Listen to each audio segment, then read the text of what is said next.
may himay siya ngayon. Ayaw kumagat please. Ay, yun naman yan. Yun na lang ginagawa niyo. Ano, kailangan pa ako dyan? Radiator pala nito, palitin. Nasira nila yan eh.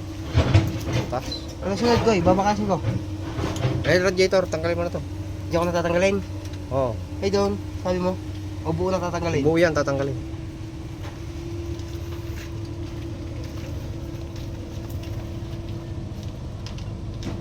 Steering pump, Dennis, tanggalin mo. Ayan o. Wet. Himay ah. Ang tanong, ang pagbalik na ito, saan nakalagay? Eh, Parang spaghetti ah. sasampay lang yan. Sasampay lang.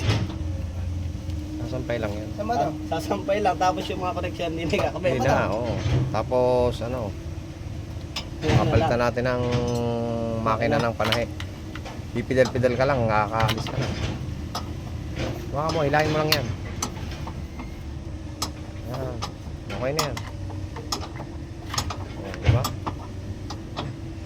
ECU nga eh. Natuloy da, ECU sa motor mo. Ari ka sir eh? Palikod mo lang yan. Palikod mo lang. Ito. Steering pump. Ito? Oo, tanggalin mo yan. Ayun, ang tornilyo, nakadikit sa ano yan.